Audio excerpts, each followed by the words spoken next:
Welcome po mga kakuya, kong lingkod, Jonathan TV Mix Vlogs po mga kakuya. So ang topic natin for today is about, mayroon po nagtanong po mga kakuya, nag-comment sa ating sa Facebook or sa TikTok account po natin mga kakuya, na si Gerson Valenzuela yata ito po mga kakuya. So anong sabi nito, ang tanong niya kasi dito mga kakuya, anong talata sa Biblia na sinasabing Katolika ang itinayo ni Kristo, para malaman kung sino daw ang sino daw ang kulto po mga kakuya. So yan po ang kanyang tanong po mga kakuya, na talagang punto por punto. So sagutin po natin mga kakuya pagkatapos ng intro. Pasok.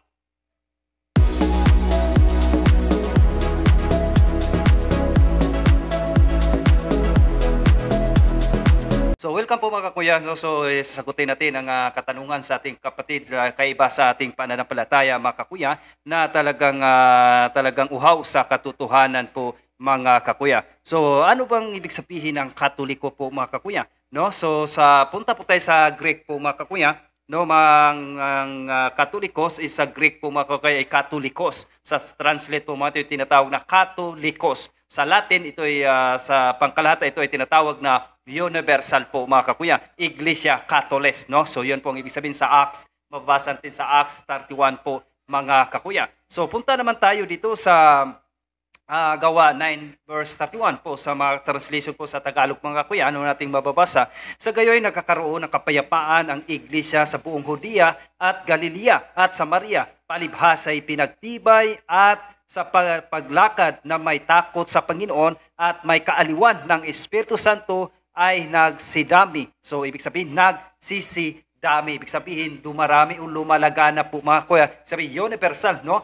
So punta po tayo mga kakuya dito po siyempre punta po tayo sa history po mga kakuya. Ano ba talaga ang itinayo ni Kristo po mga kakuya, no? So dito punta po tayo dito mga kakuya sa isa lang ito sa mga history na ating babasahin. Ibig sabihin history, no? Ayon sa Job 8:8, no? Tingnan at basahin ang history po mga kakuya. Po dito sa Almanac, no? Word Almanac po mga kakuya, Roman Catholic founded by Jesus, who named Saint Peter, the first vicar, developed in the early Christians, no, proselytizing, especially after the conversion of the Imperial Rome in the 4th century. Ano daw? The Roman Catholic founded by Jesus Christ po, mga kakuya. Ayon po yan sa Word Almanac po mga kakuya, no, talagang dito pa lang sa history po mga kuya, na talagang butata na po sila po mga kakuya,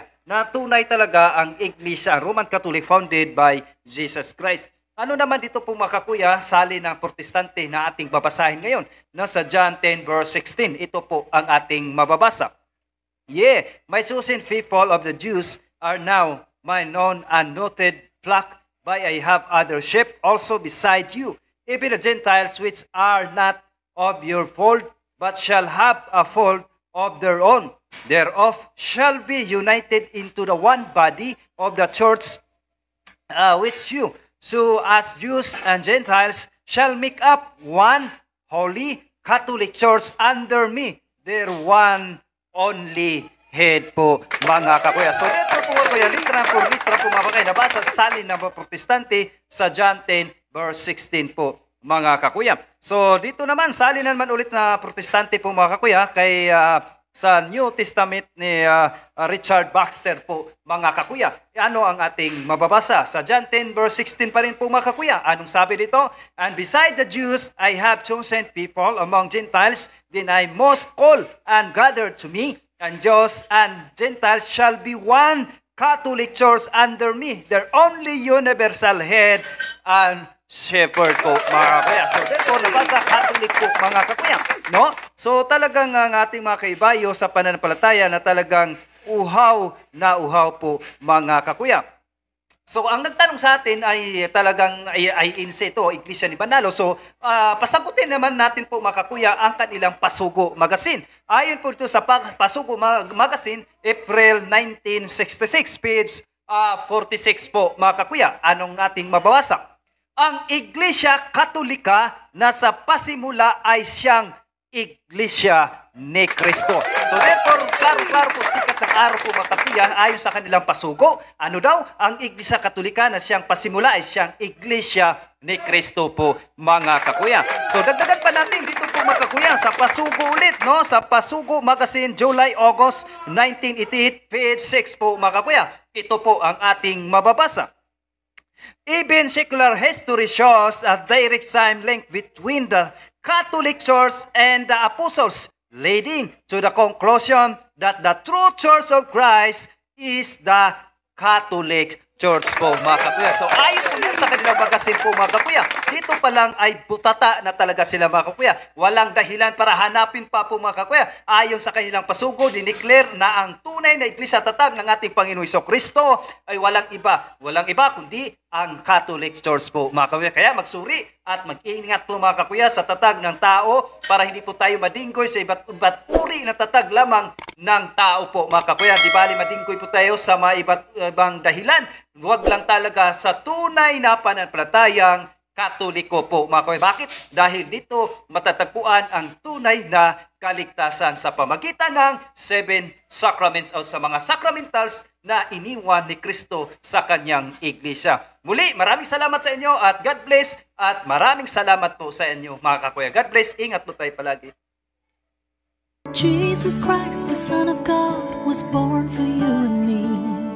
He came to bring the good news, from sin to set us free. The blind, the deaf, the lame, the poor, His power meant to see.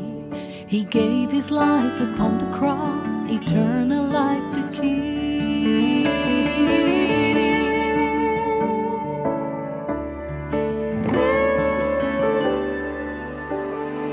He broke bread and shed wine before His agony. We share the body and the blood in His memory. To make His message known is our responsibility. So here we are to pledge our lives to the